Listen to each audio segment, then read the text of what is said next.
Donc, bonjour tout le monde, bienvenue à l'Espace Cuisine pour la sécurité alimentaire. Je m'appelle Erika Salem, je suis agente de programme pour le Conseil du système alimentaire montréalais et chargée de projet de l'Espace Cuisine.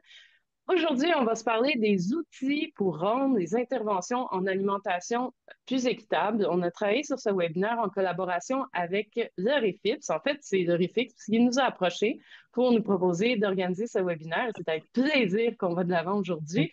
Et on a invité aussi, on a une invitée du Centre intégré de santé et des services sociaux de la Gaspésie, Héloïse Bourdon, et puis une collègue à moi qui a travaillé sur le projet Savoir prendre soin plus ici à Porto. Donc, juste pour la petite mise en contexte, on a plusieurs personnes inscrites aujourd'hui. Il y en a peut-être plusieurs parmi vous qui ont jamais participé à l'Espace Cuisine. Donc, l'Espace Cuisine, c'est un projet qui vise à rassembler les personnes qui travaillent pour la sécurité alimentaire, des Montréalaises et des Montréalais, mais on a de plus en plus de gens de partout au Québec et même aujourd'hui partout dans le monde, étant donné le travail du REFIPS qui s'intéresse à l'international aussi. Donc, le but de l'Espace Cuisine, c'est de partager les outils, les bonnes pratiques, les leçons apprises issues des projets qui visent à répondre aux besoins alimentaires des Montréalaises, des Montréalais et ou des gens partout dans le monde euh, pour renforcer la sécurité alimentaire.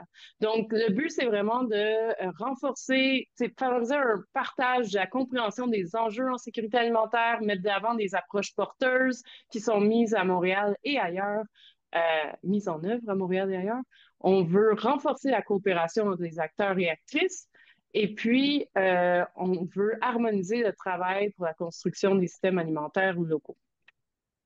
Donc, aujourd'hui, on parle d'outils pour rendre les interventions en alimentation plus équitables. Le but, les objectifs, ça va être, on veut explorer l'application du principe d'universalisme proportionné dans les interventions en alimentation. Puis, on va se familiariser avec les outils pratiques qui ont été développés par le REFIPS à Mérite pour soutenir ces efforts-là dans le contexte québécois. On a aujourd'hui trois intervenantes principales. On a Carole Matwiden Kamgen. J'ai pas dit bien ton nom probablement. J'espère que tu pourras me reprendre. Je suis désolée. Du REFIPS, qui a travaillé sur les outils pour favoriser. Excusez-moi, il y a beaucoup de gens qui ont dit leur micro ouvert. Si, Sarah, tu peux m'aider à le muter. Mhm. Merci beaucoup. On a aussi Héloïse Bourdon du Centre intégré de la Direction de la santé publique de la Gaspésie et Lia Porto de Oliveira qui travaille pour le projet SPS+. Donc, je veux juste rapidement qui est dans la salle aujourd'hui. On a la majorité des gens sont de Montréal, mais on a aussi des gens qui viennent de d'autres provinces du Québec et même on a près de 20 personnes qui viennent de l'extérieur du Canada. Donc, c'est assez diversifié comme salle présentement. On a aussi beaucoup de gens de l'Outaouais, de la Capitale-Nationale, de la Montérégie. Donc, on a des gens de partout à travers le Québec et c'est vraiment super de vous avoir avec nous. Vous avez une perspective certainement super pertinente et intéressante. C'est toujours euh, fort pertinent d'échanger entre régions. Donc, aussi, ben, à savoir qui est dans la salle, là, la majorité des gens sont soit des gens d'OBNL, soit des gens d'institutions de santé publique. On a aussi des gens d'autres administrations publiques, certaines entreprises privées, des organisations philanthropiques, puis des établissements de renseignement et recherche. Donc, sans plus tarder, je crois qu'on commence avec Sarah qui va nous parler du REFIT. Bonjour, enchantée, Sarah Chaput, directrice du REFIPS Région des Amériques. Donc, REFIPS étant l'acronyme du Réseau francophone international pour la promotion de la santé. Et notre mission, c'est d'animer un réseau de partage de connaissances, d'expériences et d'outils en promotion de la santé, en faisant reconnaître la valeur des approches de promotion de la santé dans différents secteurs d'activité et de soutenir le renforcement des compétences et des capacités à mettre en œuvre ces approches. Et une des activités qu'on fait, c'est de développer des outils d'aide à la pratique. Et parmi les approches justement de promotion de la santé qui nous intéressent, bien, il y a évidemment l'application des approches d'équité, notamment l'universalisme proportionné qui va nous intéresser aujourd'hui. Suivant. Donc, pour vous mettre en contexte, en 2023, on a été appelé par le ministère de la Santé et des Services sociaux du Québec pour animer un atelier sur l'application de l'universalisme proportionné dans le cadre des Journées annuelles de santé publique sur l'équité en alimentation. Et suite à cet atelier, il y a eu l'émergence du besoin d'avoir accès à des outils pratiques. Donc, c'est suite à cet atelier que le ministère nous a mandaté pour développer des outils pratiques en collaboration avec un groupe de travail qui avait des gens de différents secteurs qui étaient représentés, dont Lia et Héloïse qui vont intervenir tout de suite après ma collègue Carole. Et en fait, on avait interpellé l'Espace Cuisine qui avait collaboré avec nous pour mettre à l'essai l'un de ces outils et par la suite, on a apporté des ajustements à nos outils. Donc, c'est d'où l'intérêt de poursuivre la collaboration pour pouvoir rejoindre les personnes sur le terrain qui travaillent en alimentation. Alors, sans plus tarder, je vais passer la parole à Carole La Matwinem. Carole. Ouais, Carole. La parole à Carole, donc, qui a développé les outils en tant que chargée de projet au sein de notre organisation. Alors, Carole, la parole est à toi. Ben, merci Sarah et puis bonjour à tout le monde.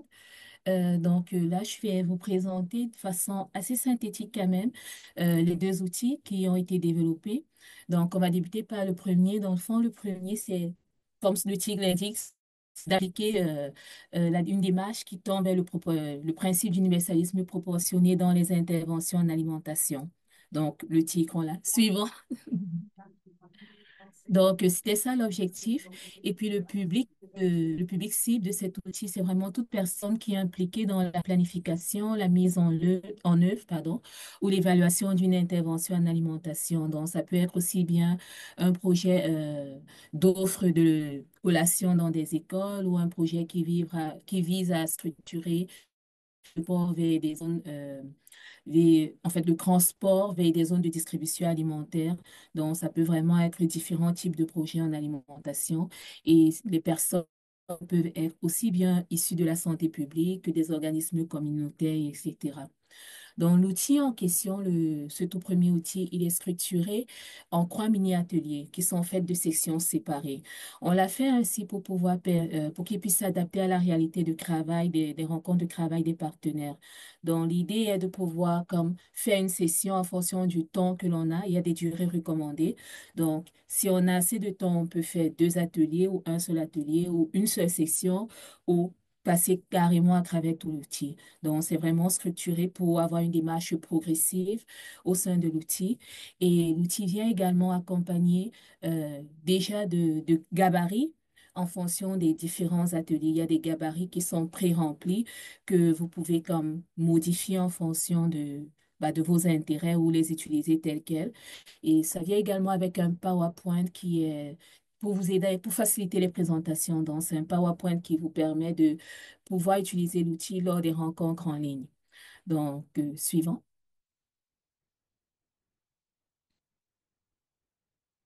Suivant, c'est... OK. Pour utiliser l'outil, il y a des conditions préalables.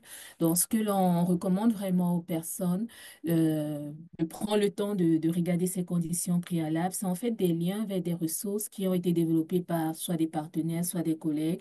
Et c'est des liens pour permettre de comme, réaliser une analyse du contexte, donc de bien comprendre c'est quoi le territoire visé, c'est quoi la problématique, comment est-ce qu'elle se déploie sur le territoire, l'objectif du projet.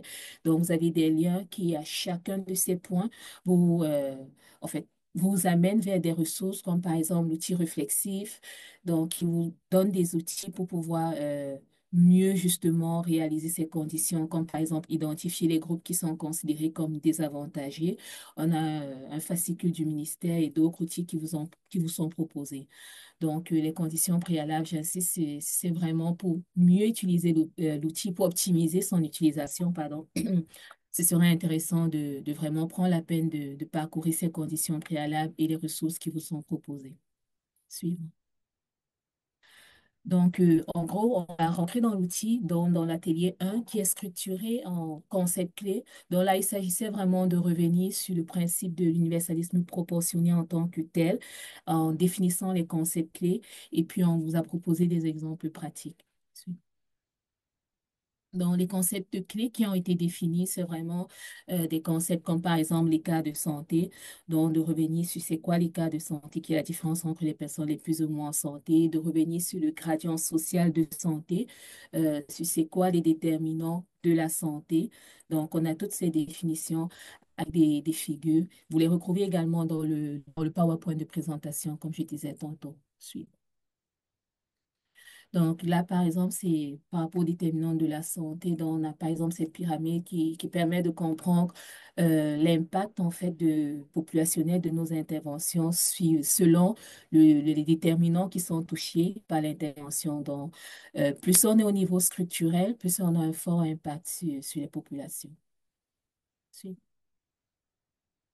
On est également revenu sur le concept d'intersectionnalité parce qu'on trouvait ça dans une démarche en fait qui vise à l'équité. C'est comme fondamental de tenir compte de ce concept, d'avoir une approche intersectionnelle pour vraiment avoir une perspective systémique et bien comprendre la dynamique de différents facteurs individuels et à quel point ces dynamiques peuvent se déployer pour euh, influencer en fait leur vécu en lien avec les iniquités, les inégalités sociales de santé. Suivant. Donc, on est rentré également dans finalement l'universalisme proportionné. Donc, en gros, c'est un peu de comparer c'est quoi les approches universelles aux approches ciblées, aux approches proportionnées. Donc, comme on le voit avec le graphique que l'on a tiré des travaux faits par des collègues. Donc, pardon, l'approche universelle, c'est vraiment offert à tout le monde. C'est des interventions qui sont offertes à tous. L'approche ciblée, ça rejoint une partie, c'est un groupe prioritaire de la population en fonction de certaines caractéristiques. Ça peut être le revenu, ça peut être le statut immigratoire, ça peut être tellement de facteurs.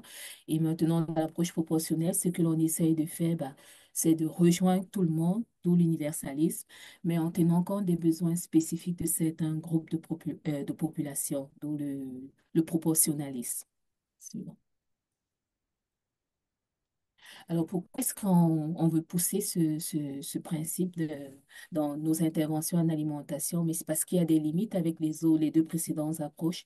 Par exemple, avec l'approche universelle, elle a le potentiel de négliger des groupes désavantagés et de pouvoir accroître les inégalités, tandis que l'approche ciblée, elle peut être très stigmatisante pour ces groupes désavantagés et souvent elle vise plus à les conséquences des iniquités plutôt que les causes.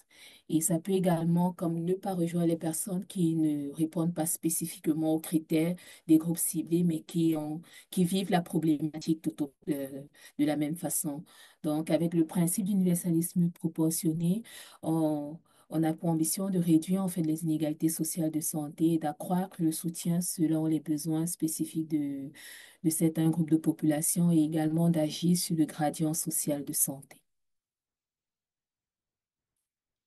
Donc, dans l'atelier 1, on vous propose également deux exercices pratiques. Dans le fond, c'est des exemples en situation. Comme par exemple, je prends le premier exemple, des partenaires sectoriels réfléchissent à la mise en place d'un programme de distribution de repas sains et équilibrés dans les écoles primaires d'un territoire X.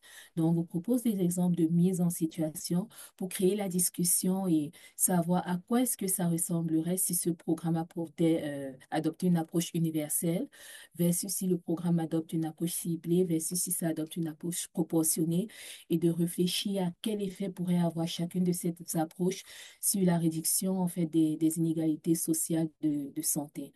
Donc, vous avez deux exemples. Vous avez également un gabarit qui vous permet en fait de mettre en situation l'exemple des situations réelles en fait de votre pratique d'intervention. On vous propose également de réaliser un exercice de réflexivité. Dans le fond, l'exercice de réflexivité peut être réalisé à tout niveau, en fait, lors de chacun des ateliers, pas juste pour l'atelier 1. C'est vraiment dans le but de, comme analyser de façon critique nos propres biais, les propres préjugés que l'on a avant l'intervention. Donc, ça nous permet de pouvoir mettre en place des interventions finalement plus efficaces parce que voilà, on est conscient en fait des biais que l'on pourrait avoir. Et comme pour Dans le cas des conditions préalables, on vous propose également des ressources pour pouvoir réaliser cet exercice de réflexivité. Vous pouvez le faire sur une base volontaire. Vous pouvez choisir de partager vos réflexions dans vos groupes de travaux, dans les groupes des rencontres de travail. Donc, c'est vraiment libre. Suivant. Donc, ça, c'est juste un exemple avec les mises en situation. Comme je vous ai dit, il y avait comme deux exemples de mise en situation, d'exemples pratiques. Donc, on met un peu le type de réponse attendue par rapport à l'exemple, juste comme pour guider un peu la réflexion, mais il y a le gabarit suivant qui vous permet à vous de pouvoir l'utiliser, donc de pouvoir faire la mise en situation en fonction de votre situation réelle et de pouvoir, c'est juste un gabarit que vous pouvez remplir et qui vous permet justement de réfléchir aux différents types d'approches et les effets potentiels que cela pourrait avoir sur les inégalités ou sur la stigmatisation, pardon, envers les groupes de personnes ciblées. Donc, et après ça, il y a l'atelier 2. Donc, dans l'atelier 2, on entre vraiment dans l'identification des barrières d'accès à une saine consommation. Là, on vous propose un tableau ainsi qu'un gabarit suivant. Le tableau, c'est essentiellement, euh, on a regroupé des types de barrières en faisant des catégories essentielles, donc, et tout ce qui a créé à l'économie, les barrières physiques, logistiques, culturelles liées à la littératie. Et puis, vous pouvez également pardon, placer les barrières suivant le fait qu'elles soient en lien avec le pouvoir d'agir des individus ou alors en lien avec les caractéristiques du projet. Donc, le fait de classifier ces barrières de la sorte, ça vous permet de commencer à réfléchir aux différents types de stratégies et surtout un peu au pouvoir finalement que l'on a en termes de stratégie. Suivant. Donc là, c'est le gabarit de tableau pour répertorier les barrières. C'est le gabarit que nous vous proposons pour pouvoir répertorier vos barrières. L'atelier Croix, lui, c'est vraiment, on rentre vraiment dans l'identification des stratégies et dans en fait, l'application réelle du principe d'universalisme proportionné. Donc, il est divisé en trois parties. La première partie, ce serait d'identifier c'est quoi les stratégies d'adaptation possibles en fonction des barrières que l'on a identifiées à l'atelier précédent. En deuxième partie, on a comme une grille de questions, c'est en fait des pistes de réflexion pour s'assurer on est cohérent en fait dans notre démarche d'application du principe d'universalisme proportionné. Et en troisième partie, ce serait de prioriser les stratégies que l'on a retenues pour vraiment déterminer lesquelles sont faisables et quel pourrait être l'impact potentiel, donc pour pouvoir prendre une décision. Suivant. Donc là, c'est le tableau de stratégie potentielle. Et c'est un tableau il n'est pas du tout exhaustif. Donc, dépendamment de la situation et tout, vous pouvez rajouter des choses, vous pouvez en soustraire. Donc là, on a juste mis quelques idées, en fait, pour susciter la réflexion en matière de stratégie par rapport aux barrières économiques, physiques, culturelles et liées à la littératie. Suivant. Donc, une fois de plus, le gabarit.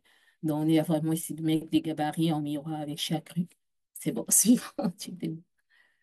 Donc, la partie 2, on s'est inspiré de différents travaux et c'est pour faire, comme je disais tantôt, une grille de questions qui vous permet de vous interroger en fait sur l'intervention que vous vous apprêtez à mettre en place ou fait, dépendamment de l'étape, si vous êtes en planification, évaluation, mise en œuvre. Mais c'est vraiment des questions pour s'assurer que l'intervention cadre bien avec le principe d'universalisme proportionné. Donc, c'est juste pour susciter la réflexion. Et là, bon, l'image n'est pas claire. Je suis désolée pour ça, c'est un peu, mais c'est bien clair dans l'outil. Vous aurez les liens. Là, c'est un peu, pour les besoins de la présentation, l'image n'est pas forcément très claire. Mais en gros, cette partie, c'est la partie croix de priorisation des stratégies. On vous propose un gabarit pour aider à la réflexion concernant la faisabilité de la stratégie choisie. Donc, ça peut être pour une seule ou deux. Donc, pour chacune des stratégies, ce serait vraiment de réfléchir en matière de c'est quoi les ressources matérielles dont on dispose, c'est quoi les ressources humaines, est-ce qu'il y a une façon euh, en fait, d'aller chercher d'autres ressources, est-ce qu'il y a des personnes, des partenariats que l'on pourrait avoir dans d'autres personnes dont les actions pourraient être complémentaire aux actions que l'on veut mener dans le cadre de l'intervention et avec qui on pourrait faire des partenariats pour comme mieux couvrir le territoire, mieux appliquer l'universalisme proportionné. Donc, c'est vraiment de noter tous ces points-là et une fois que l'on a noté, de réfléchir également à l'impact potentiel que la stratégie envisagée pourrait avoir sur le gradient. Donc, vous vous rappelez la pyramide tantôt, je suis passée un peu vite, mais de voir un peu l'intervention que l'on aimerait mener, à quel niveau est-ce que ça se situe, l'action se situe plus sur quel type de déterminants, est-ce plus des déterminants individuels ou alors des déterminants structuraux. Donc, ça nous permet de réfléchir à l'impact et de- en pouvoir voir c'est quoi les ressources que l'on a, les ressources que l'on peut engager, c'est quoi l'impact. Ça nous permet en fait de prendre des décisions euh, peut-être beaucoup plus vite. Et là, on a mis quand même ce petit rappel de savoir que les stratégies, en fait, c'est pas toujours d'ajouter une nouvelle intervention ou de venir avec une nouvelle intervention. Ça peut être tout aussi bien de juste accroître l'intensité, pardon, d'une intervention qui est déjà en cours, alors de juste ajuster les modalités en fonction des populations spécifiques que l'on aimerait mieux rejoindre. Donc là, c'est de cette pyramide dont je parlais. Et on propose également cette matrice qui euh, donc, pour aider à prendre des décisions donc, en fonction du potentiel, en fait, du potentiel d'impact et également de la faisabilité. On pourrait décider soit de planifier l'intervention, soit de foncer, soit peut-être de temporiser, de réfléchir encore ou alors de laisser tomber. Donc, en gros, ça, c'était pour l'outil, le premier outil, ce que l'on... euh, en fait, je viens de finir avec le premier outil et là, je vais vous présenter le deuxième. Le deuxième outil, lui, il est moins pratique. C'est vraiment plus comme un argumentaire que on a voulu faire pour comme essayer de réfléchir à l'équité et le principe d'universalisme proportionné, cette fois-ci dans les systèmes alimentaires territoriaux au Québec. Donc, lui, son but, c'était vraiment de soutenir la réflexion sur l'intégration de l'équité en alimentation à travers le principe de l'universalisme proportionné dans les démarches du système alimentaire territoriaux à chaque niveau de la chaîne d'approvisionnement des aliments. Et le public, comme pour le premier outil, c'est vraiment toute personne qui soutient des initiatives de systèmes alimentaires territoriaux ou encore des démarches nourricières, et ainsi que les partenaires qui sont impliqués. Donc, suivant. Voilà. Donc, en gros, on est revenu un peu déjà, c'est sur quoi les systèmes alimentaires euh, et mondiaux et puis territoriaux. Parce que dans le fond, le système alimentaire mondial, lui, c'est vraiment plus comme euh, et les acteurs les plus impliqués, c'est vraiment comme les grandes firmes industrielles, tant pour le commerce des intrants que pour celui des aliments.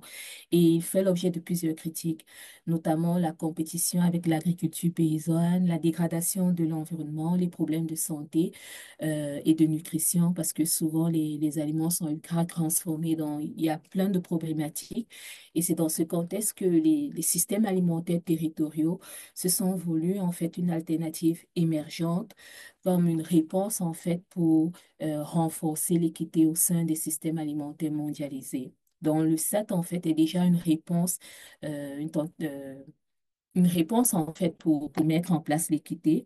Sauf que nous, on a pensé que peut-être réfléchir davantage à comment, même au sein du SAT, l'équité pourrait se mettre en place, permettrait de favoriser en fait une meilleure durabilité de ces systèmes alimentaires territoriaux à long terme.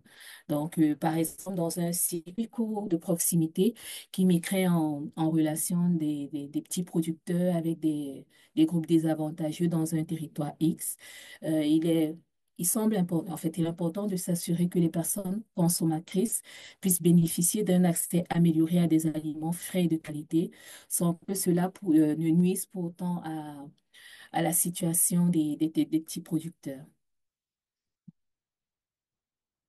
Donc, C'est un peu ça lorsque l'on parlait de chaîne d'approvisionnement. Euh, donc, c'est vraiment tout ce qui a créé à la production, tout ce qui a créé à la transformation, à la distribution, à la consommation, jusqu'à la gestion des déchets. Donc, de vraiment avoir une perspective systémique de tous ces maillons de la chaîne alimentaire et de réfléchir comment favoriser l'équité au sein du maillon pour qu'il n'y ait pas un maillon qui soit avantagé pendant qu'un autre, soit désavantagé. Donc, on vous a proposé en fait, c'est vraiment juste des pistes de réflexion. Comme j'ai dit, c'est plus sous forme d'argumentaire qu'autre chose. Donc, on a des pistes de réflexion en matière de défis d'équité au sein des différents maillons de la chaîne alimentaire.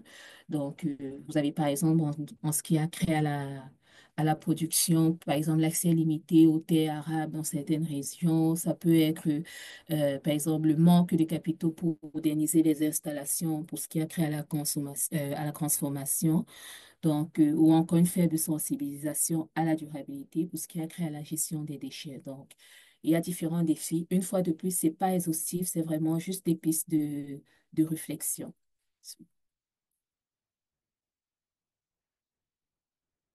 Et on vous propose également des pistes de réflexion par rapport aux stratégies qui pourraient être mises en place pour justement favoriser l'équité au sein du SAT à différents niveaux. Donc, ça pourrait être pardon, ça pourrait être par exemple de protéger les terres agricoles par des plans d'aménagement et des mesures de conservation pour ce qui a lieu de la production. Donc, il y a vraiment, c'est pas une liste exhaustive. Je vais pas passer au travers pour question de temps, mais vous pourrez prendre c'est vraiment pas exhaustif. Suivant encore. Donc, euh, juste pour finir, les outils ils vont être disponibles sur le site web du Refix. Du Refix, on vous a mis le lien et les références également de la présentation sont disponibles dans les deux outils. Et pour finir, j'aimerais remercier, suivant, le ministère grâce auquel, en fait, qui nous a appuyé financièrement pour la réalisation de ce projet et remercier également tous les partenaires et collaborateurs qui ont participé en fait à la création, à la réalisation, au développement, le mot m'échappe de ces deux outils. Merci, je vous remercie.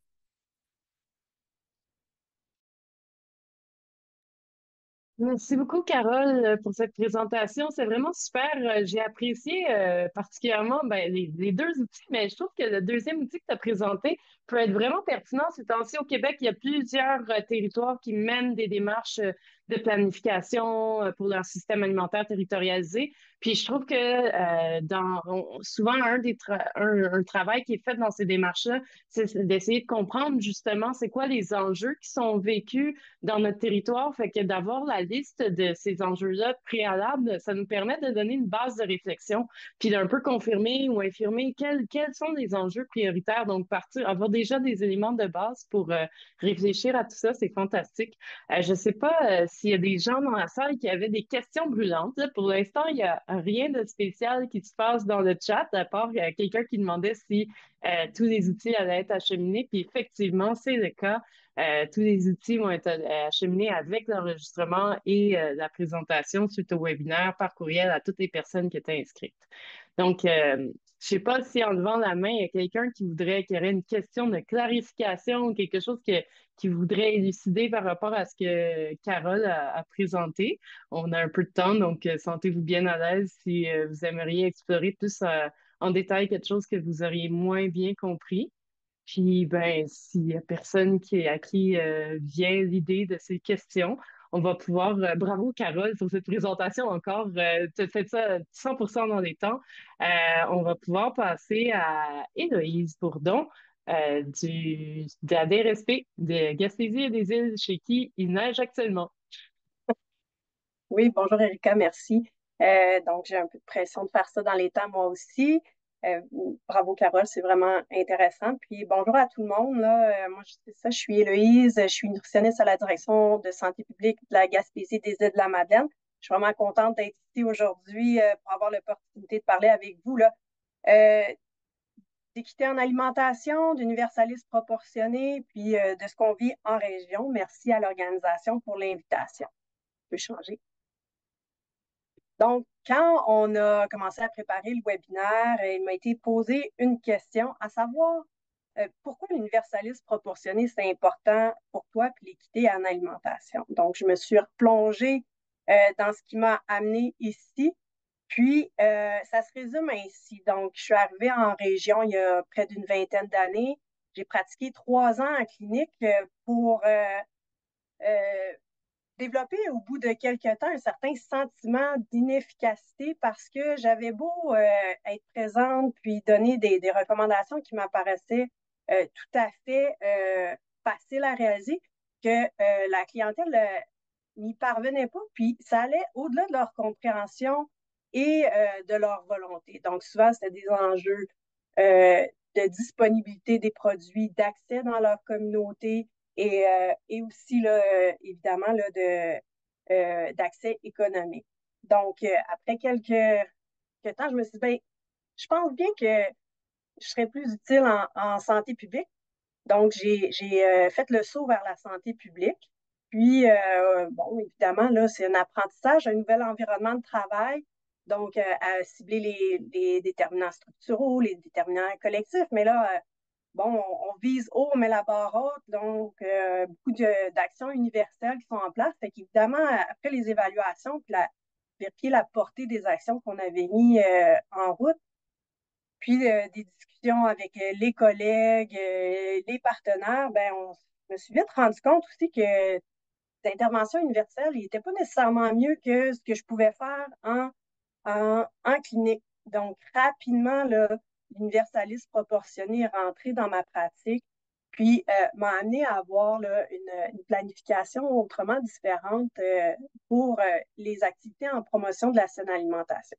Puis évidemment, ça m'a permis aussi, là, au cours des années, d'essuyer quelques critiques en disant, ben non, mais les actions universelles en promotion de la saine alimentation, là, ça touche beaucoup trop tout le monde. C'est souvent les gens qui sont déjà convaincus qui en bénéficient. Donc, en sécurité alimentaire, il faut être plus pointu et tout. Donc, de pouvoir intégrer là, les deux notions puis pouvoir avancer là-dedans. Bien évidemment, on peut changer de, merci. Donc, la Gaspésie, les îles de la Madeleine, est une région qui présente là, des défis qui lui sont propres. Évidemment, la liste qui est là n'est pas une liste exhaustive pour les collègues de la région qui sont là. J'ai choisi ceux qui étaient les plus courants là, dans ma pratique, évidemment, qui étaient, entre autres, l'étendue du territoire, là, à quel point on a une grande superficie avec même la plus grande municipalité au monde, donc avec la ville de Gaspé. Là, donc, c'est la municipalité qui s'étend sur la plus grande superficie.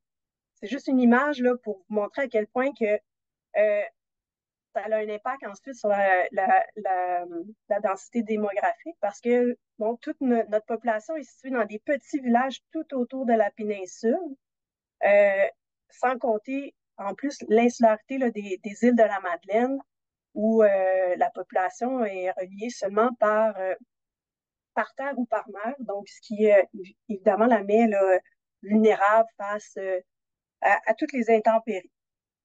Également, l'éloignement des grands centres. Bon, souvent, on se plaît à dire que c'est pas nous qui sommes loin des grands centres, mais bien les grands centres qui sont loin de nous. Euh, Peu importe, il y a une chose qui est certaine, c'est que souvent, les aliments, quand on parle d'aliments, ça part des grands centres pour venir nous trouver. Donc, il y a toujours un délai supplémentaire, un transport de 700 à 1000 km en moyenne là, pour atteindre la région. Donc, évidemment, avec tous les impacts que ça peut avoir sur la qualité des aliments. Puis finalement, un défi qui est quand même assez important à prendre en considération, c'est la mixité ou bien l'hétérogénéité là, de nos populations. Donc, d'un côté, on peut avoir nos habitations à loyer modique, puis juste à côté, les voisins, mais ça va être une maison à plus d'un demi-million de dollars.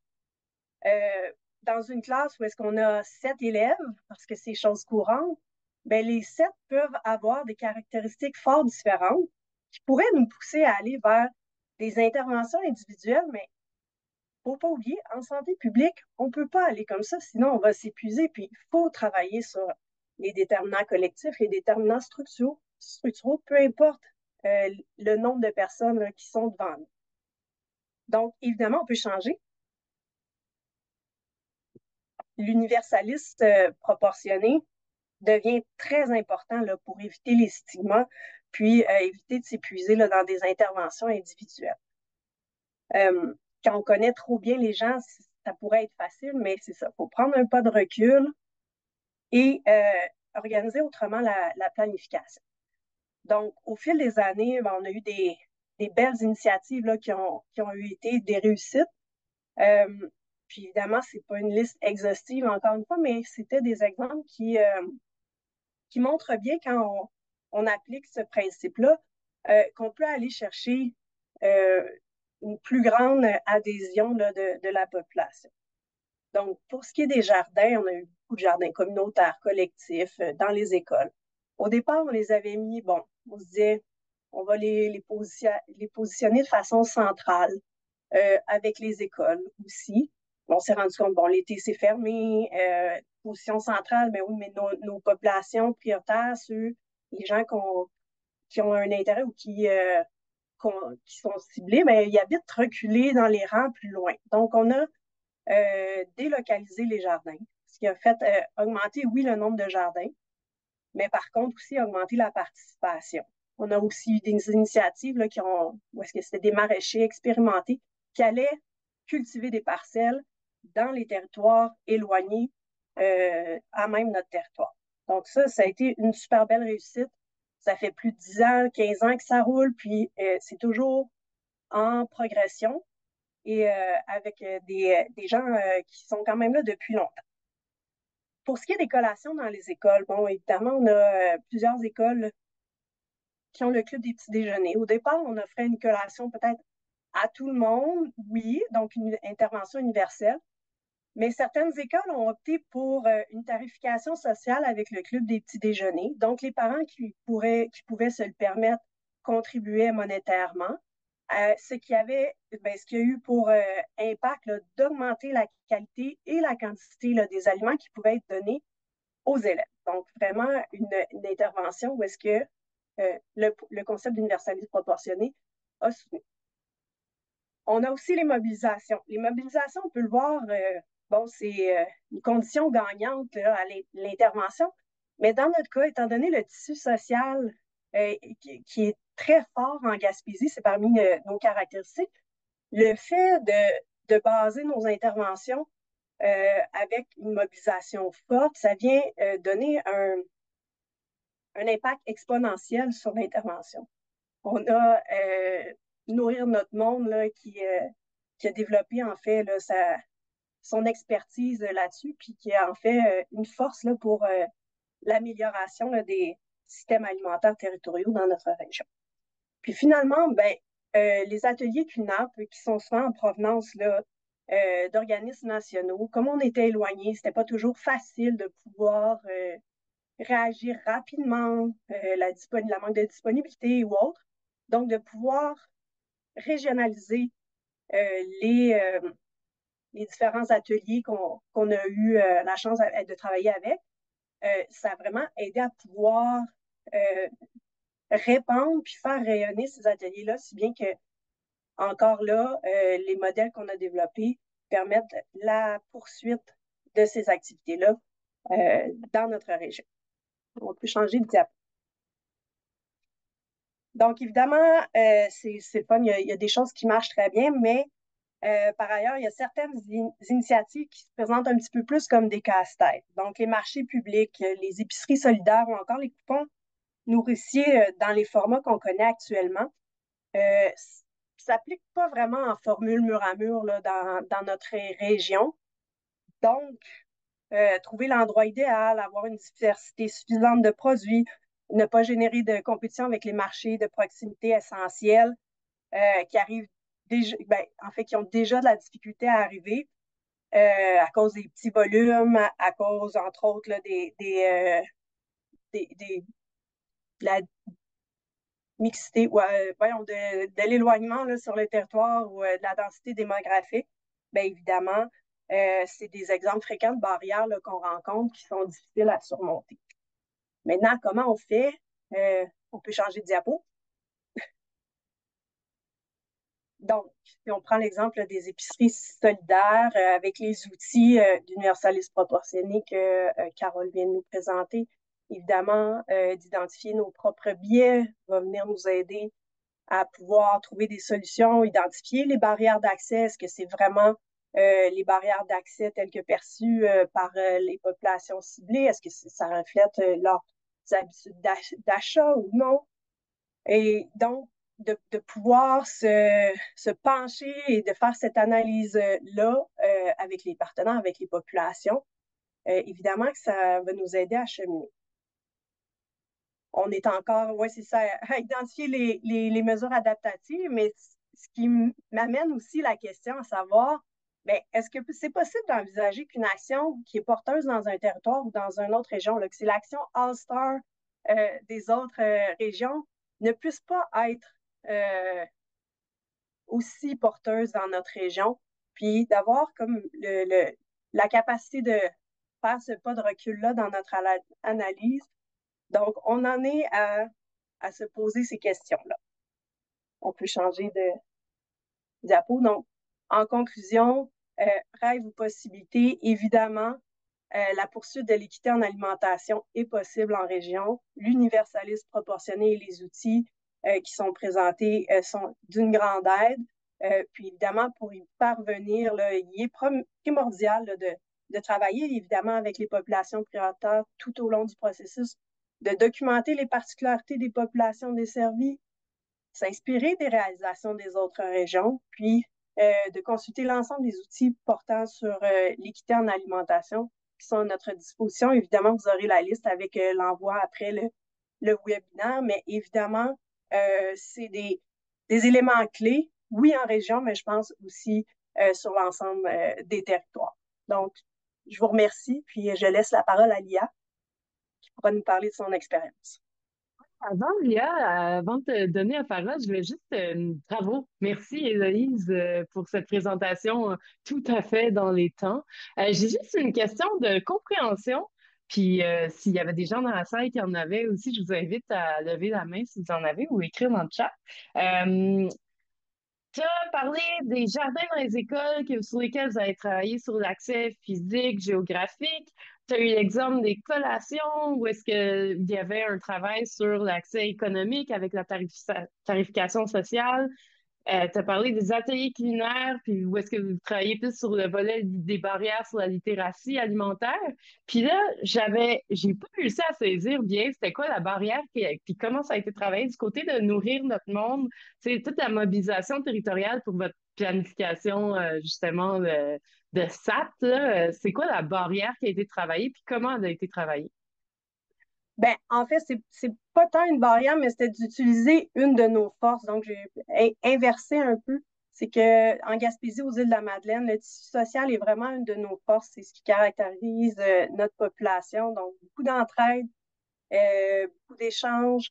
Donc, en utilisant cette force-là, ça nous a permis de se rendre encore plus dans les processus, donc, puis de pouvoir être en contact là, avec les populations ciblées, les municipalités, les organismes, donc la force, dans le fond, du réseau pour pouvoir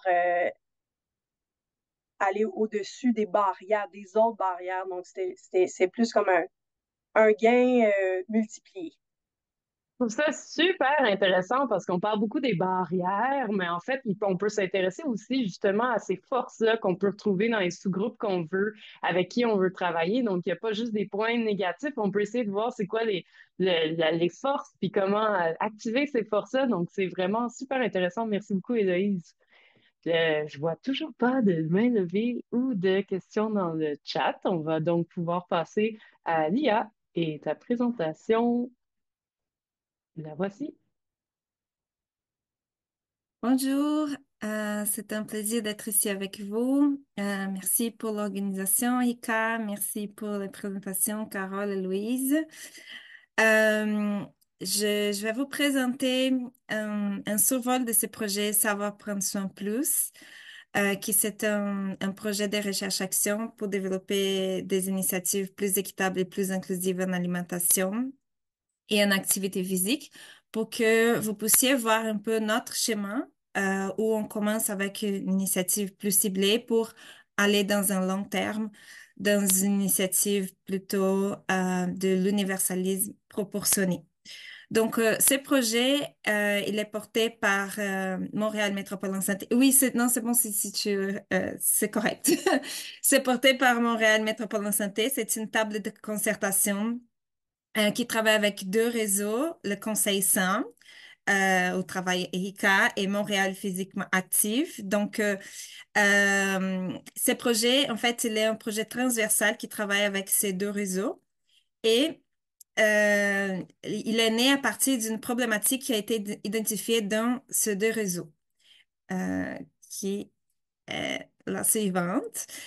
C'était identifié que les populations qui vivent les inégalités sociales ne sont pas homogènes et n'ont pas les mêmes besoins. Donc, on avait le besoin de faire quelque chose.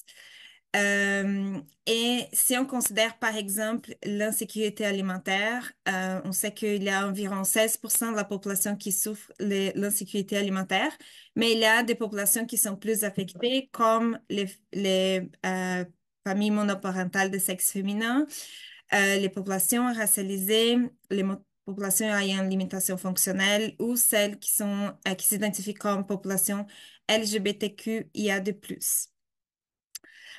Donc, en considérant cette problématique, nous avons choisi aussi de travailler avec l'approche intersectionnelle qui met en évidence l'importance de connaître les vécus et les besoins des populations tout en considérant leurs identités sociales et qui peut manifester d'un différents niveaux. Donc, par exemple, une femme qui vit dans un arrondissement défavorisé, elle va avoir euh, peut-être une sous-charge de travail pour aller en 2, 3 marchés pour trouver les meilleurs prix. Et si en plus elle est une femme immigrante qui parle peu le français ou peu l'anglais, elle peut vivre des stress liés à s'exprimer dans des marchés d'alimentation, mais dans différents commerces. Et si c'est une femme trans qui a eu peut-être une rupture familiale, elle peut aussi vivre du stress lié à cette rupture. Elle peut développer de troubles alimentaires et elle peut aussi vivre le stress quand elle va dans un marché d'alimentation parce qu'elle va être genrée. Donc ça, ce sont des aspects qui sont vécus au niveau individuel. Au niveau plutôt communautaire ou social, on a des groupes qui sont historiquement touchés par des inégalités ou par l'insécurité alimentaire, comme par exemple les populations autochtones ou les populations noires, immigrantes. Dans un contexte institutionnel, social institutionnel, il y a aussi, par exemple, les institutions qui vont demander une preuve d'adresse, une preuve de statut migratoire, ou encore, par exemple, les écoles qui n'ont pas une éducation alimentaire interculturelle peuvent reproduire la stigmatisation alimentaire. Et dans une perspective systémique, les contextes d'inflation ou les marchés global de l'alimentation peuvent faire d'une sorte que les aliments plus nutritifs sont plus chers et qui vont affecter les populations qui sont à faible revenu.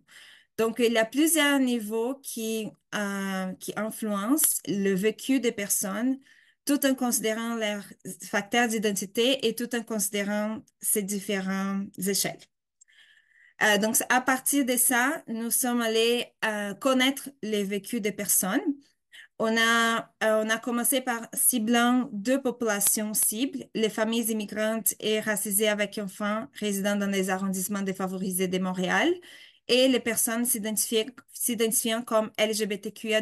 Donc, on a parlé avec 60 personnes dans 4 arrondissements différents.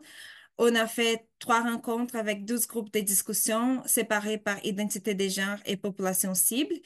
Et on a discuté les barrières les facilitant pour avoir accès à l'alimentation nutritive, mais aussi pour intégrer cette alimentation dans le quotidien. Et on a discuté aussi les suggestions d'amélioration des services en considérant leurs propres besoins.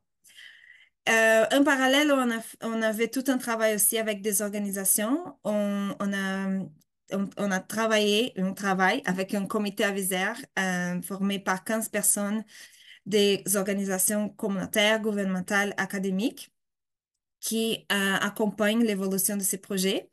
Et du côté de l'organisation, il y a eu aussi une analyse de la gouvernance inclusive de certains projets cibles. Et ensuite, on a fait des ateliers pour analyser la faisabilité de recommandations et tout en identifiant aussi les ressources humaines et financières. Et on a priorisé des actions à court, moyen et long terme. Et ensuite, on a discuté encore avec les populations pour spécifier certaines actions et aussi valider ce qui a été proposé en considérant la faisabilité des actions. Donc, finalement, pour le court et moyen terme, on a choisi de travailler des initiatives pilotes à différentes échelles, mais plutôt pour préparer des organisations à avoir une gouvernance inclusive, donc au niveau organisationnel, au niveau territorial pour améliorer la communication et les informations disponibles aux populations et au niveau gouvernemental, renforcer le plaidoyer. Donc, au niveau organisationnel, on travaille la gouvernance inclusive à partir des différentes actions. La charte d'inclusion, c'est un outil qu'on développe, qu'on a développé de façon participative et qui est en train d'être mis en œuvre dans le cadre d'un programme de coupons alimentaires, qui c'est la carte proximité. Et c'est une feuille de route pour justement mettre en œuvre des engagements pour et des actions d'inclusion et d'équité. On travaille aussi pour favoriser les partenariats entre les centres d'alimentation et les organisations qui desservent les populations immigrantes, racialisées et LGBTQIA+. Et on offre aussi un ensemble d'activités pour favoriser le savoir-faire et l'accès aux aliments nutritifs tout en valorisant l'interculturalité, l'intergénérationnalité et les espaces d'échange queer-friendly. Donc, au niveau territorial, on va travailler, on va développer ces cartographies alimentaires solidaires, interculturelles et queer-friendly pour que les gens puissent s'approprier mieux de ce qui est fait dans son arrondissement et pour que la circulation de l'information des initiatives puisse s'améliorer aussi. Et au niveau gouvernemental, donc il y a un support pour renforcer les plaidoyers liés au revenu de base garantie, une politique des coupons nourriciers et une alimentation scolaire interculturelle. Comme c'est un projet de recherche-action, dans cette phase de mise en œuvre, on continue aussi dans un volet recherche. Donc, il y a une évaluation de processus, évaluation d'impact et on continue aussi notre analyse pour aller connaître des besoins d'autres populations cibles. Et ensuite, donc, de ce qu'on a déterminé pour le long terme, c'est d'arriver à l'universalisme proportionné une fois qu'on a maîtrisé plus et qu'on a expérimenté et évalué une démarche ciblée. Donc, il y a 2 initiatives qui ont été nommées par des populations qui sont envisagées à un format plutôt comme universalisme proportionné. Ce sont les cuisines collectives parce que plusieurs personnes voulaient avoir accès aux cuisines, mais des fois, elles sont pas disponibles à proximité ou des fois, elles sont ciblées des populations à faible revenu. Donc, une option qui a été discutée, c'était de universaliser les cuisines à partir des tarifications solidaires. Donc, avoir différents prix, tarifs. Et ayant aussi la gratuité pour certaines populations. Mais de cette façon, en fait, l'idée, c'est de financer plus les cuisines pour qu'on puisse avoir plus de cuisines à proximité et et pour que tout le monde puisse avoir accès. Et tout en considérant aussi l'appropriation à différents besoins. Donc, suivre avec l'expérimentation qu'on fait. Ce sont les cuisines interculturelles, intergénérationnelles, queer-friendly et en identifiant aussi d'autres modalités plus appropriées à différentes populations.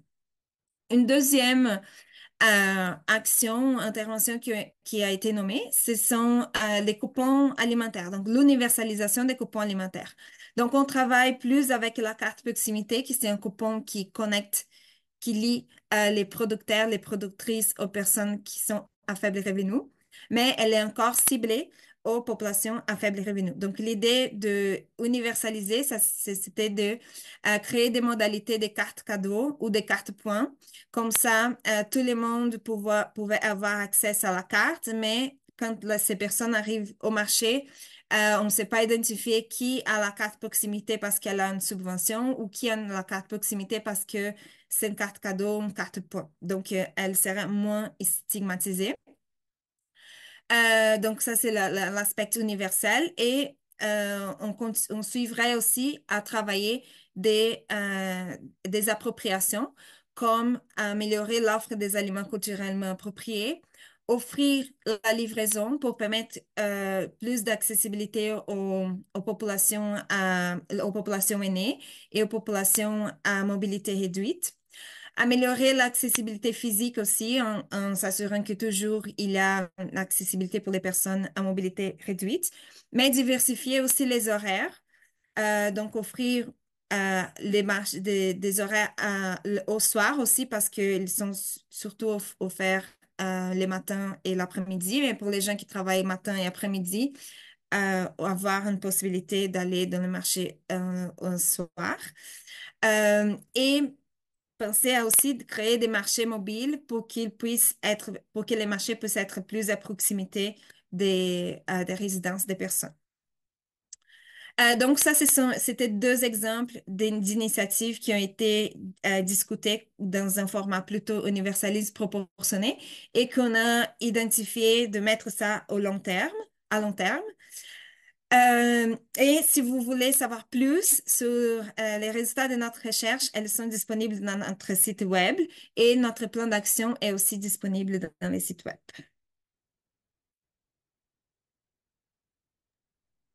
Merci beaucoup.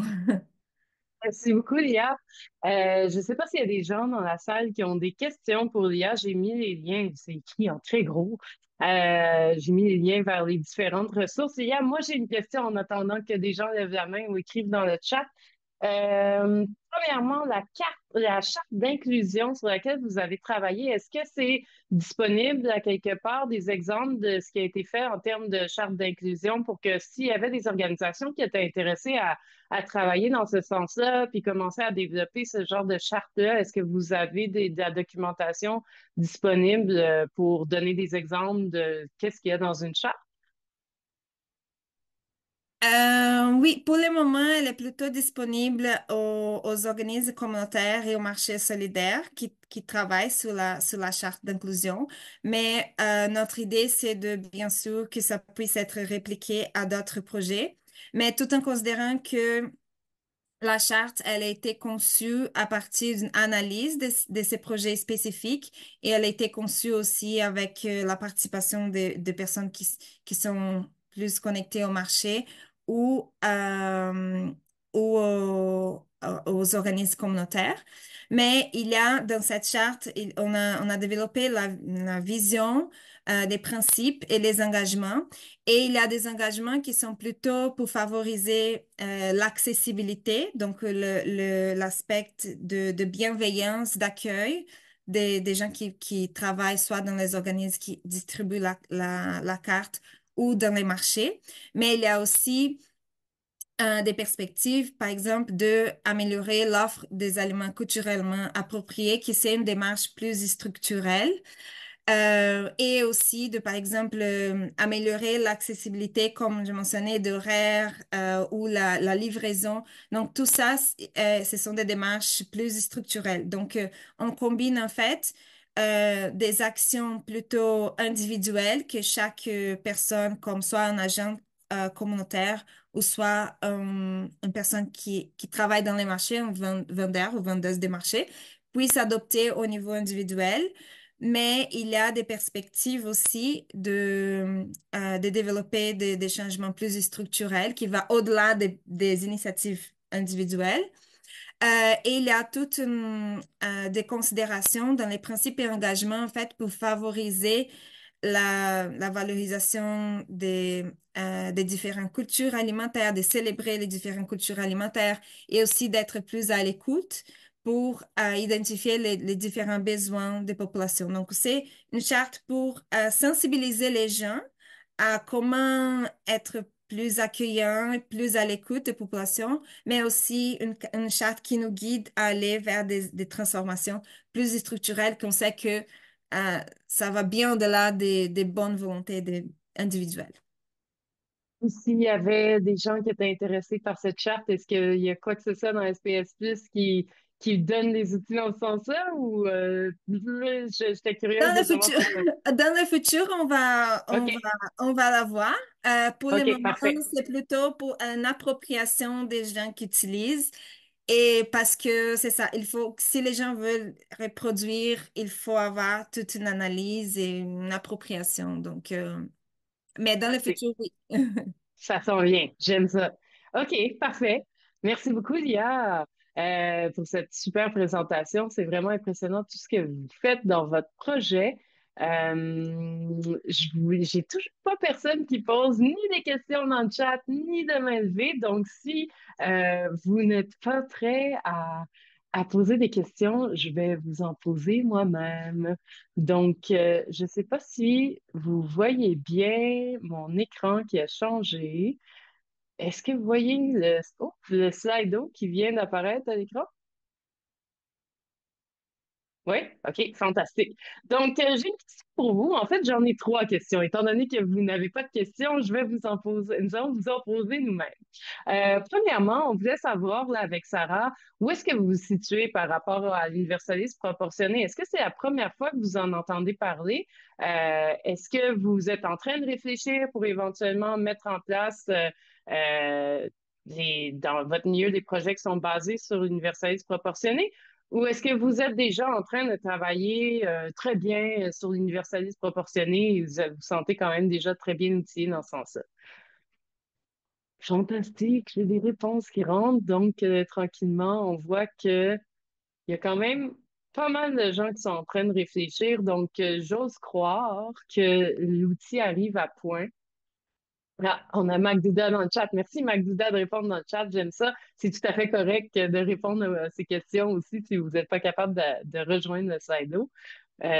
Donc, c'est la première fois qu'on entend parler pour certaines personnes, donc c'est super intéressant. Tu sais, honnêtement, quand c'est la première fois qu'on entend parler d'universalisme proportionné, moi, c'est quelque chose, c'est simple, mais en même temps, il y a quand même une certaine complexité, il y a beaucoup de choses à prendre en compte. C'est quand même étoffé là, comme sujet. Donc, il y a des gens qui continuent à répondre, mais on voit qu'il y a une majorité de gens qui sont en train de réfléchir pour mettre en place des projets qui sont basés sur l'universalisme proportionné. C'est fantastique. On va passer à la prochaine question, qui serait, quels sont les projets en alimentation de votre région? Peu importe que ce soit vous qui le portiez ou qu'un projet que vous connaissez, mais des projets en alimentation qui seraient plus propices à la à l'application de l'universalisme proportionné. Puis là, on vous demande, tu sais, préciser si ce projet est plus en approche ciblée ou universelle actuellement. Puis, par exemple, on a la carte proximité présentement qui est un projet qui est selon une approche ciblée, puis tranquillement, à long terme, on aimerait ça le transformer pour qu'il devienne plus universel. Donc, on a quelqu'un qui nomme la cantine pour tous. Donc, la cantine pour tous, il y a une tarification sociale qui travaille dans les écoles. Donc, on est sur une approche que, est-ce que c'est universel? Est-ce que c'est ciblé?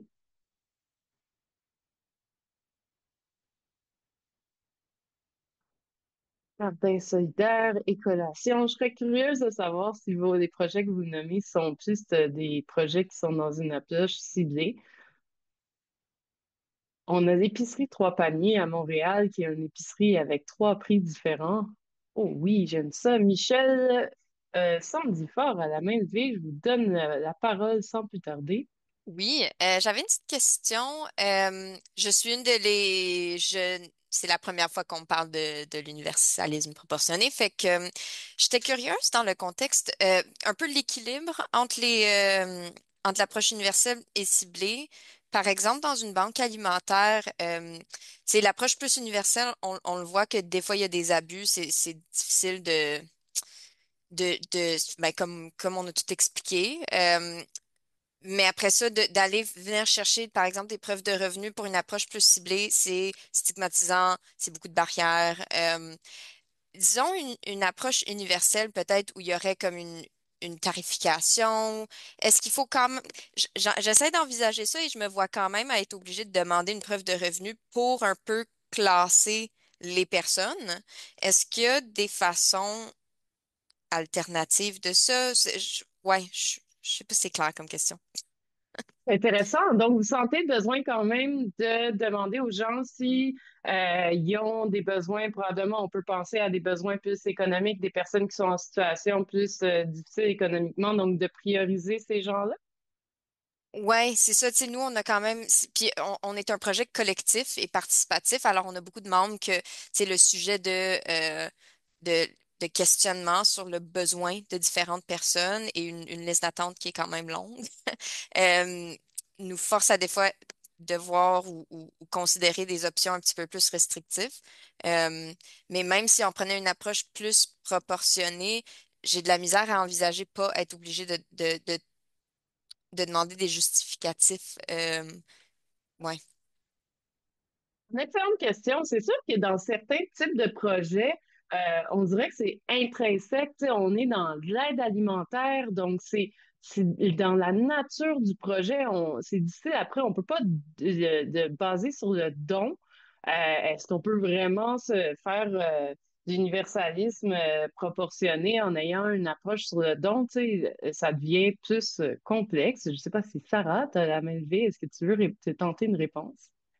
Oui, ben en fait, un des éléments qui est spécifié dans les outils, c'est que aussi, ben, dans le fond, l'universalisme proportionné, ça s'intéresse aussi à différents types de barrières. Fait qu'il y a la barrière économique, mais il y a aussi d'autres types de barrières. Fait qu'il y a peut-être cette piste-là aussi de voir, ben, est-ce qu'il y a des barrières culturelles ou liées à l'emplacement géographique. Donc, peut-être d'autres types de barrières qui peuvent permettre de répondre à différents types de populations. Peut-être que ça pourrait être un prochain pas, dans la direction de l'universalisme proportionné qui est plus large que les barrières juste liées aux revenus. Puis moi, c'est ma piste de réponse. Puis j'invite aussi n'importe qui est l'appel à offrir d'autres pistes de réponse si vous y avez déjà réfléchi également.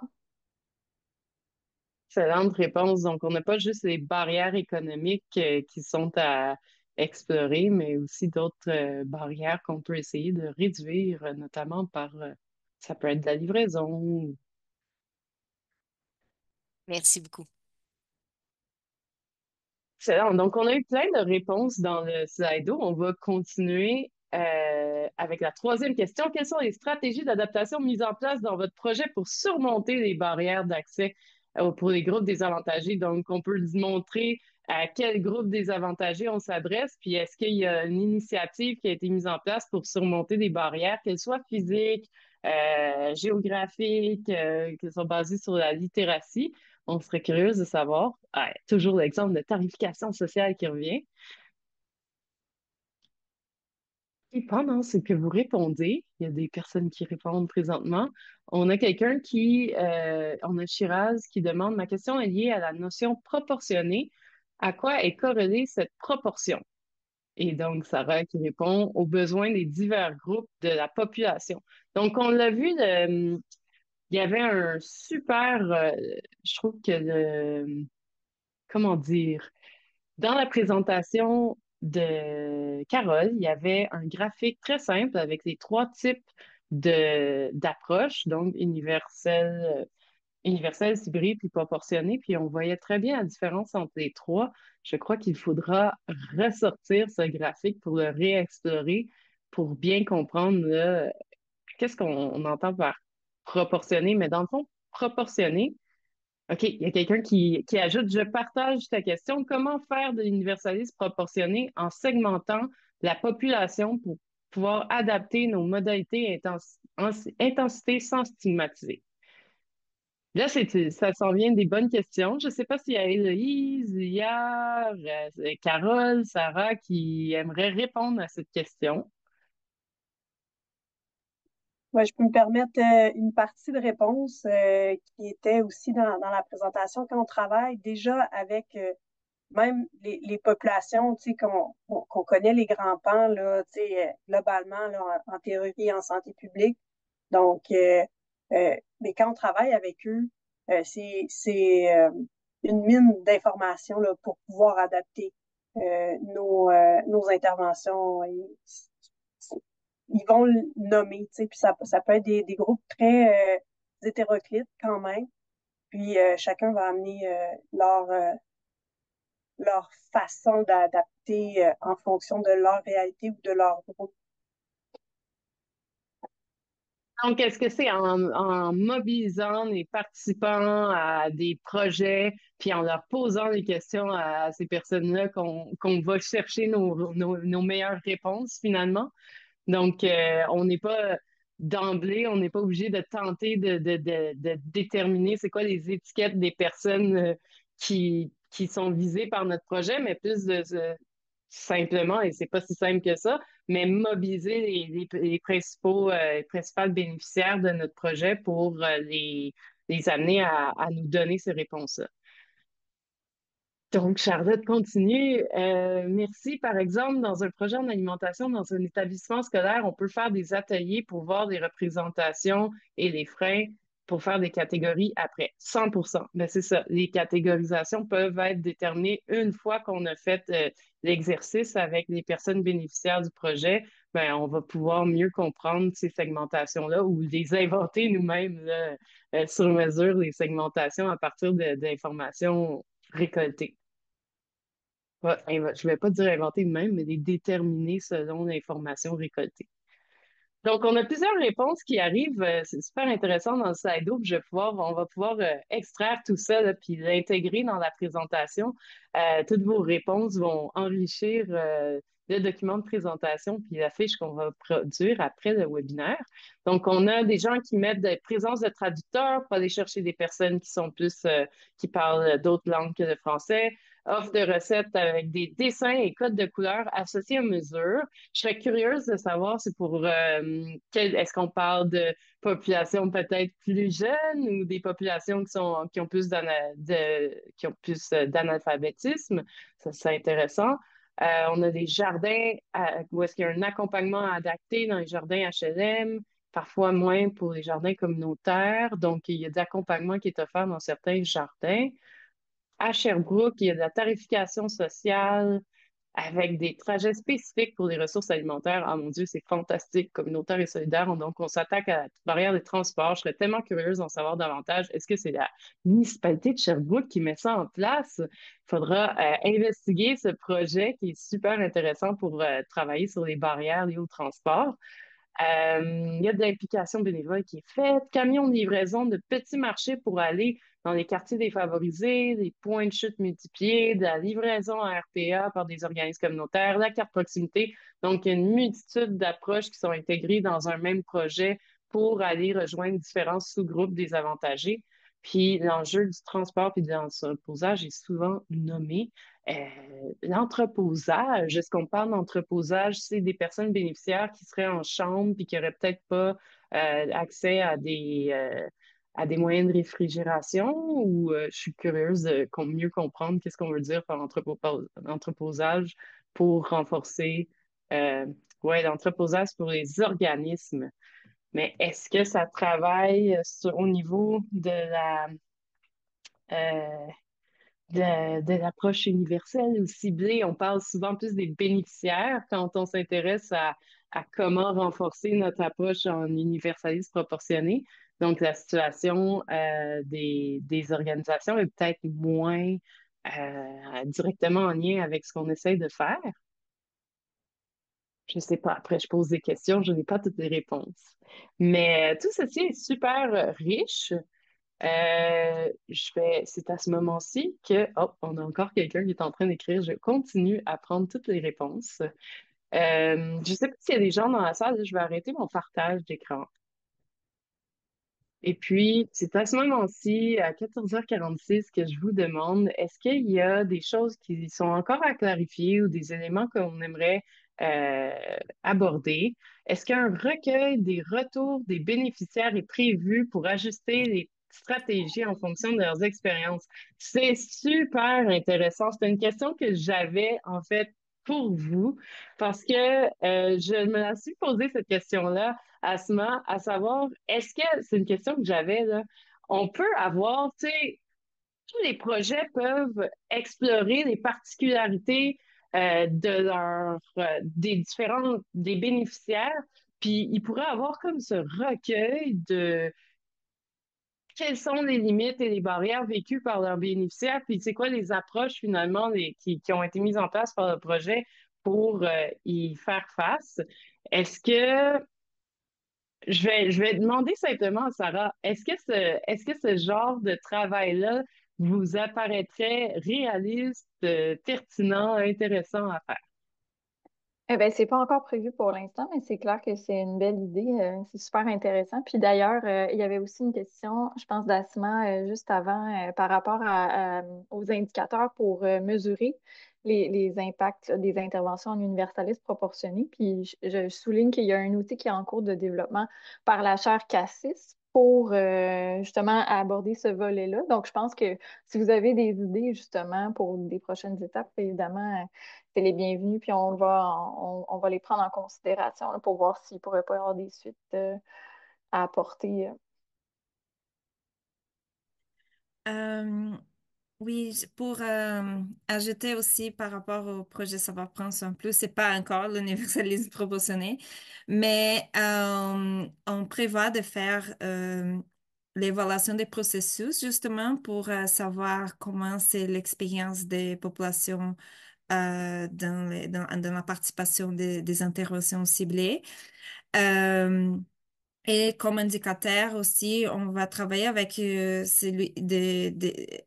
indicateurs liés aux enjeux qui ont été nommés par les populations. Donc, on va évaluer si il y a une perception qu'il y a une amélioration des espaces, que les espaces sont plus inclusifs, s'il y a plus d'aliments culturellement appropriés, s'il y a plus de valorisation de l'alimentation interculturelle auprès des enfants, des jeunes, s'il y a plus de savoir liés à l'alimentation et la santé mentale. Donc, les indicateurs, en fait, ont été déterminés en considérant les enjeux et les problématiques qui ont été nommées par nos populations dans le cadre de notre projet. Excellent. Donc, je retiens que, notamment, ça s'en vient, et puis on va avoir des exemples d'indicateurs qui vont sortir des différents projets. Il y a Magdouda Oujit, qui est dans Villeray, qui demande si ce serait possible d'avoir les outils dans différentes langues, parce on parle souvent des bénéficiaires qui parlent anglais, arabe, espagnol, puis même le langage des signes. Est-ce que c'est quelque chose qui serait possible ou envisageable? Il faudrait vérifier, mais en fait, les outils sont destinés plutôt aux personnes qui mettent en œuvre les approches, donc plus aux porteurs de projets et non directement aux citoyens. Donc, il y a un autre outil qui est destiné à la consultation des citoyennes et citoyens. Je ne sais pas si Hélène Ward est dans la salle, mais peut-être que cet outil-là, il est prévu qu'il soit traduit. Je ne sais pas, tu es là, Hélène. Peut-être que tu peux nous informer. Je ne pense pas qu'Hélène est OK. dans la salle, Bon, mais on j'étais pourra curieuse faire le parce qu'il suivi. y a Je il y avait, m'excuse. ah, Je pense que pardon. Ah, vous me parliez. Ah Oui. oui. J'ai eu un petit... Parce que quand il y a quelqu'un qui m'écrit, ça fait muted. Puis là, je sentais que tu me parlais, mais j'ai pas été capable de saisir. Je m'excuse sincèrement, c'est ça. Je sais pas pourquoi. À chaque fois que je reçois un message, je me fais muter. Oui, ben, en fait, c'était par rapport aux outils qui sont pour la consultation citoyenne qui ont été développés parce qu'il y avait une question par rapport à la langue. Donc, est-ce Alors, que les outils ouais, sont disponibles en différentes langues? Puis je me demandais, puisque ces outils-là sont destinés spécifiquement à interagir justement avec les populations concernées, s'ils étaient traduits ou s'il y avait l'intention d'être traduits. ben, je vais le noter, mais c'est sûr que pour l'instant, non, il n'y avait pas. Je peux peut-être ouvrir ma caméra quand même. Non, en tout cas, jusqu'à présent, là, on n'avait pas pensé à cet aspect-là. Mais c'est quelque chose que je vais noter, là. Peut-être que je vais poser la question. Désolée encore. Merci. Parfait, mais bravo, McDoudall. Je lis dans le chat que vous faites affaire avec les utilisateurs pour animer des activités, puis je trouve ça vraiment fantastique de faire, tu sais, que l'animation soit faite directement par des personnes qui sont touchées par vos projets.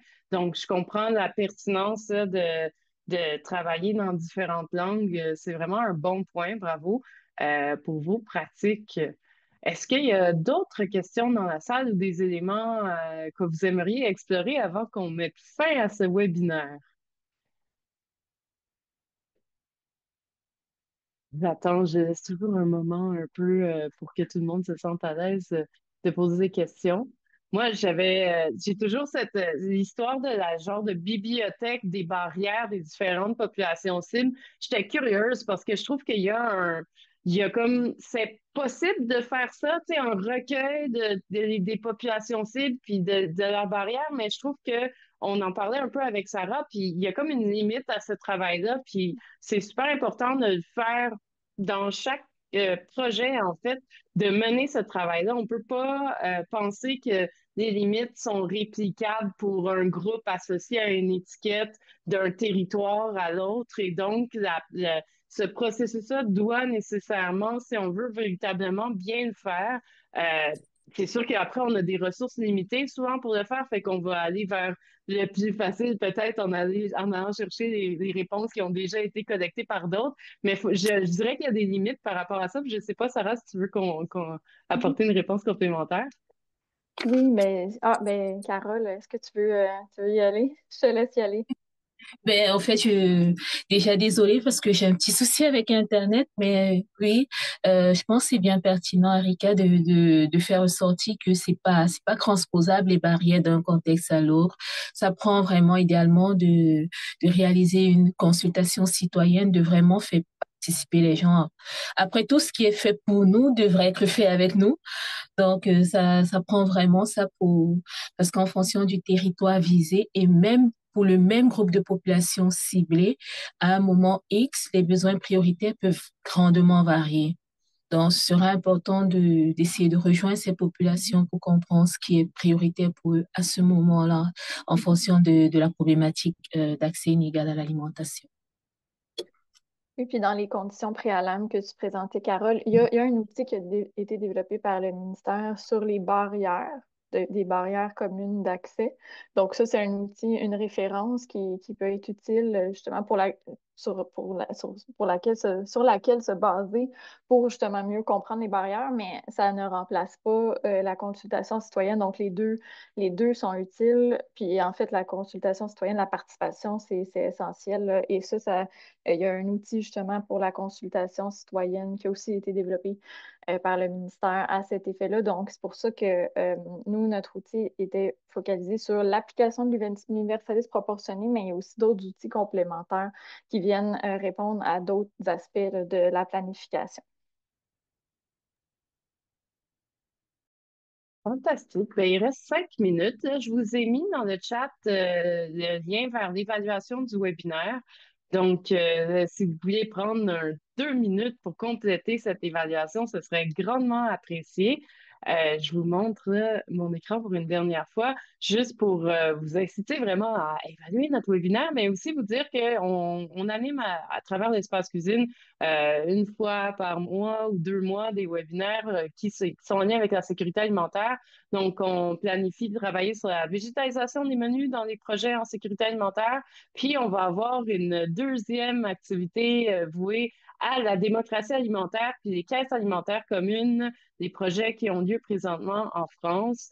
Donc, on explore ça, puis on va voir la prise 2 va être vouée à voir comment, justement, les projets qui ont lieu à Montréal et ailleurs au Québec, qui sont liés à la démocratie alimentaire, qui mettent la démocratie alimentaire de l'avant, comment est-ce qu'on pourrait les adapter pour pousser vers le modèle super intéressant potentiellement de caisse alimentaire commune qui se passe en France actuellement.